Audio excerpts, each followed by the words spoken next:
of the Bible, chapter 22. And I'm going to read from verse 1. It is a very well-known passage and event from the Bible. Now it came to pass after these things that God tested Abraham and said to him, Abraham. And he said, Here I am. Then he said, Take now your son, your only son Isaac, and go to the land of Moriah, offer him there as a burnt offering on one of the mountains of which I shall tell you. So Abraham rose early in the morning and saddled his donkey, and took two of his young men with him, and Isaac his son. And he split the wood for the burnt offering, and arose and went to the place of which God had told him. Then on the third day, Abraham lifted his eyes and saw the place afar off. And Abraham said to his young man, Stay here with the donkey. The lad and I will go yonder and worship, and we will come back to you. So Abraham took the wood of the burnt offering and laid it on Isaac his son. And he took a fire in his hand and a knife, and the two of them went together. But Isaac spoke to Abraham his father and said, My father. And he said, Here I am, my son. Then he said, Look, the fire and the wood, but where is the lamb for a burnt offering? And Abraham said, My son, God will provide for himself the lamb for a burnt offering. So the two of them went together. Then they came to the place of which God had told him. And Abraham built an altar there and placed the wood in order. And he bound Isaac his son and laid him on the altar upon the wood. And Abraham stretched out his hand and took the knife to slay his son. But the angel of the Lord called to him from heaven and said, Abraham, Abraham. So he said, Here I am. And he said, Do not lay your hand on the lad, or do anything to him. For now I know that you fear God, since you have not withheld your son, your only son, from me. Then Abraham lifted his eyes and looked, and there behind him was a ram caught in a thicket by its horns. So Abraham went and took the ram and offered it up for a burnt offering instead of his son. So I guess we can pause here. This would be enough. This event, I've heard many sermons and many Bible stories based on this particular passage. Even watched movies that dealt with this. I mean, if anyone is to talk about Abraham and his temptation and making a movie of Abraham, it is impossible to do it without talking about this particular event. But I don't know if you've noticed, and that is that one thing is missing here. In this event, one thing is missing. It's never mentioned. And that is Abraham's emotions. The Bible does not say a single thing about how Abraham felt, what he thought when God had asked him to sacrifice his only son. So this is very strange to see an event like this, a request like this made by God himself, and Abraham is just totally quiet, silent, like it didn't matter. This is basically like, let's say Sarah asked her husband, Abraham, honey, please go to the store, to the nearest store, and buy me some potatoes, 2 kilos of flour, and don't forget eggs. Yeah, sure, honey, no problem. This is exactly how, it appears as Abraham is basically, he doesn't care about anything. God tells him, just sacrifice his son, his only son, whom you love, go there. And God says, yeah. Abraham says, yeah, sure, no problem. It's not a big deal. God is saying here to Abraham, he's asking him, he's telling him to do something that he has strictly prohibited of doing, and that is human sacrifices. The thing that God later on would say clearly, and it has never been his will, that those people, those nations could do such things, he called them abominable. It's an abomination is in his eyes. And yet he's asking Abraham to do that kind of abominable thing. Abraham recognizes God's voice. And he's not questioning that. And again, the Bible is not saying anything about what he must have felt, what he must have thought. Nothing. Absolutely no, not a single word whatsoever. It is very interesting also. I'm a parent, 2 adult kids, and I've noticed one thing. I was very fortunate to become a father at a very young age. Before my 27th birthday, I already had 2 kids. But I've noticed the older person is when they become parents, the more they appreciate and love their children, the more they tend to spoil them. And then instead of them being like and treating their kids like parents, they treat them as grandparents. And you know, grandparents, they would do absolutely anything for their grandchildren. And that was the case of Abraham and Sarah. And all of a sudden, God is telling him, go there. And this is also a very important thing that I don't know if you've noticed. It is right there, but it's not obvious at the very beginning. God does not tell Abraham, do it now. So sacrifice his son right now, which would mean that Abraham would not have time to think and to have time to change his mind, to run away. No, he's telling him, do it, but not here, over there. Land of Moriah. They had to walk for 3 days. For 3 days, he's talking to his son, who was a teenager probably at the time. For 3 days, he's troubled by his thoughts. And he's still thinking probably and praying, God, how can you ask me, something like this? But didn't you promise, didn't you say that through this son, through Isaac, my offspring will be called and named? And yet there is no word from God. And then on the 3rd day, they finally come there. And then Abraham, so troubled, he's even lying. He's saying to his servants, stay here. The lad and I, so my son and I, will go there. We will sacrifice, and then we will come back. And even though he knew that his son would not come back with him, I cannot even imagine. If I were Abraham, I would have run away. I'm honest with you.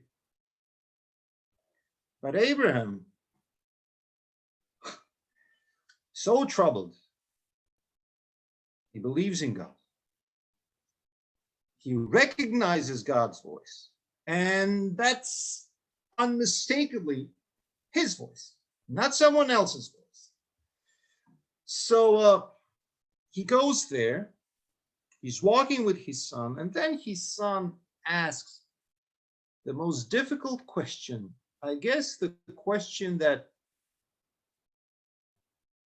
I don't know, I guess at that moment, if my son had asked me a question like that, I would have died. Dad, we're here. There is wood, there is this, but where is the lamb for the burnt offering? His father knows there's no lamb, there is nothing. His son will be the lamb. And he said, God will provide. His son, okay. But if you think that that was the worst thing, the worst is yet to come. Abraham built the altar. He puts the wood on it. And then at one point, we are not told at which point exactly, but at one point, Isaac recognizes that there is no lamb. There will never be any lamb. That he is the burnt offering. So can you imagine somebody who is a teenager, strong, young man, is lying peacefully and faithfully there? It's unimaginable. It's incomprehensible. Yet Isaac believed to his dad, to his father. He knew that his father knew what he was doing, even though he knew and he saw that his young life was about to be snuffed out. And he even helped his father in preparing him as a burnt offering. While I'm talking, while I'm sharing this to you, I'm almost tempted to cry because this is absolutely heartbreaking. And then when everything is ready, and Abraham is still thinking and hoping maybe there will be a miracle. The book of Hebrews actually says that he, at one point, so Genesis doesn't talk about it, but in the book of Hebrews, it says that Abraham thought that maybe God will raise Isaac from the dead. But he knew that Isaac would die. And then at the moment when Abraham raised his hand and the dagger in his hand, ready to strike and kill his son, not before, but at that very moment, God intervenes. And God then says, do not do it. Because now I know that you fear me and you love me because you did not withhold your own son. And this is, so we know that there was a ram in a thicket and kind of caught there, and Abraham offered it as a burnt sacrifice, and everything was fine and great, and so on and so forth. However, there is a question here. I mean, there are so many questions, but one of the questions is, how come God said to Abraham, now I know that you fear me?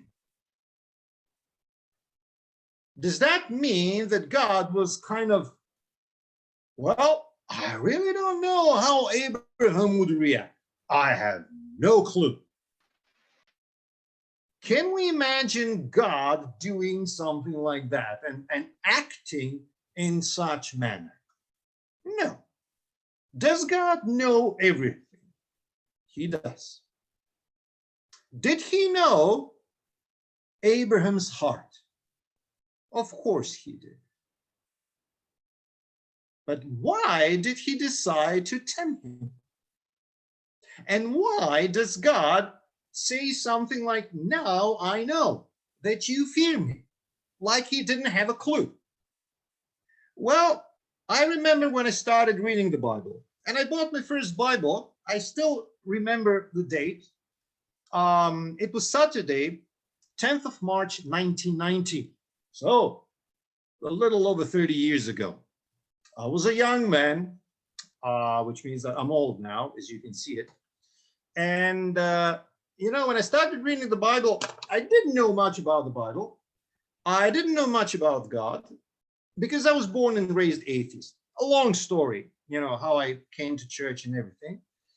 But even if you ask an atheist what they believe about God, they would say, we don't believe, there is no God. However, if God existed, then that God would be omnipotent, omnipresent, omniscient. He would know everything. He could do anything and everything.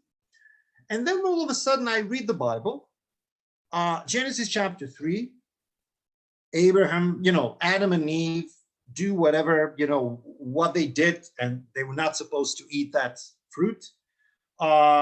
People say, the Bible doesn't say which one. People say it was an apple. For me, an apple would never be a temptation. Cherries, on the other hand, most definitely not an apple, never an apple. But anyway, so God asks Adam, where are you?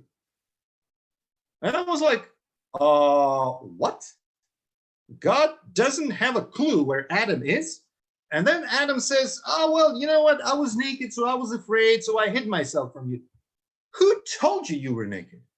Didn't you eat? I mean, I have no clue what you were doing, but didn't you perhaps eat something that you were not supposed to eat? Or the following chapter, chapter 4, when God asked Cain, where is your brother? I don't know. Am I my brother's keeper?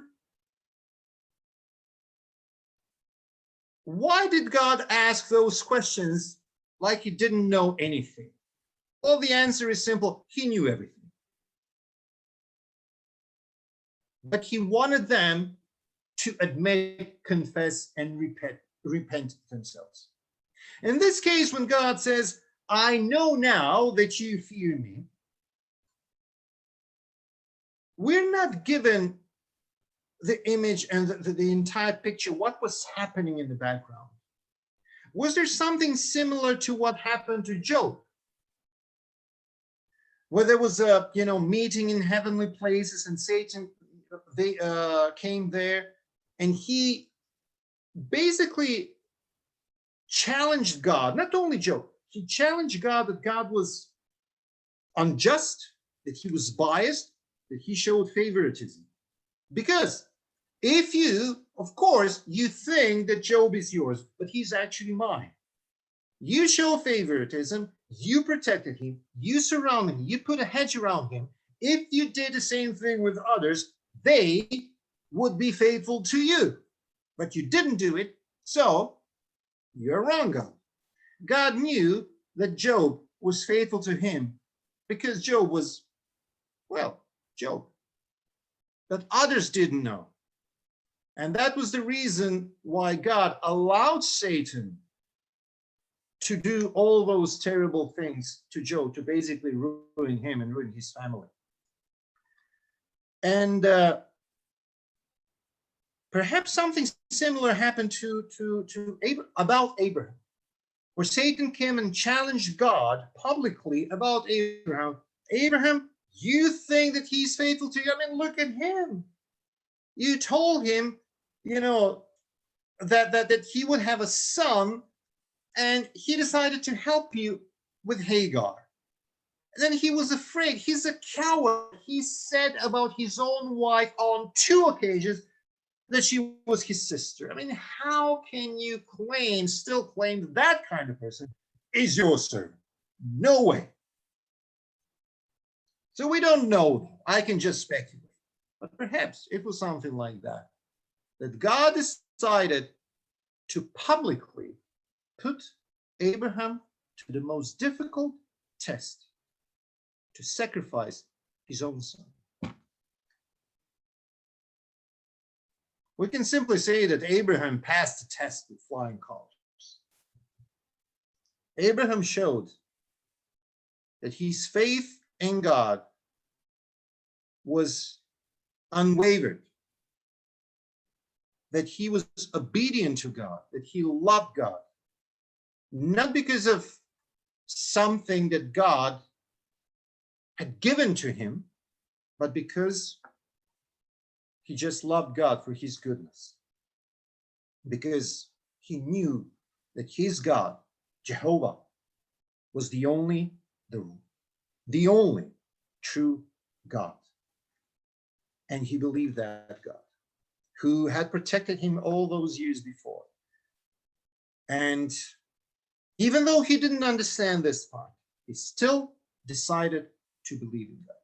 And that's my message and the punchline. Basically, the thing I want all of you and all of us to keep with us after this meeting. It will happen in our lives so many times that God will ask us to do something that on the surface does not make any sense. We will pray and read his word, but he will still ask us to do something that on the surface will not make any sense whatsoever.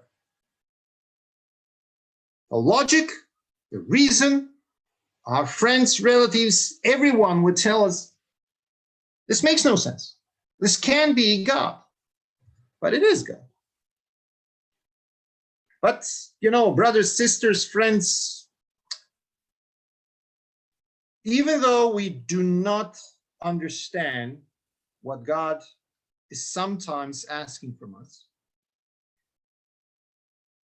it is still, it's worth it to believe in God and to follow him.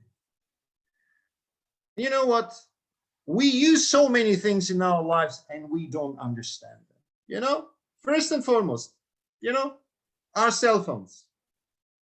I don't know how many of you actually know to explain mathematically and physically, you know, like physics, what actually happens when you send a message from China, here from Australia, to any part of the world, and within few seconds, milliseconds, the person receives that message that you had sent. How many of you know what exactly is happening? Electromagnetic waves and stuff like that. Not many of us. You know, I'm a man, but I don't know much about cars. People ask me, you know, oh, you have a new car. How many cylinders? I'm like, cylinders. I mean, I know that cylinder look like has a cylindrical shape, but I really don't know how many cylinders. I don't know what they're for. I know that it's, you know, it's petrol, so diesel doesn't go in. For me, that's good enough. I use it. It serves me. It takes me from point A to point B. Do you see my point? So many things we use, we don't understand. But we use them because we follow the rules. But God, the same thing. He will ask us sometimes some things we may not necessarily understand. But trust me, it's always worth it to listen to him, to follow his advice, no matter what. That's all, folks. Thank you.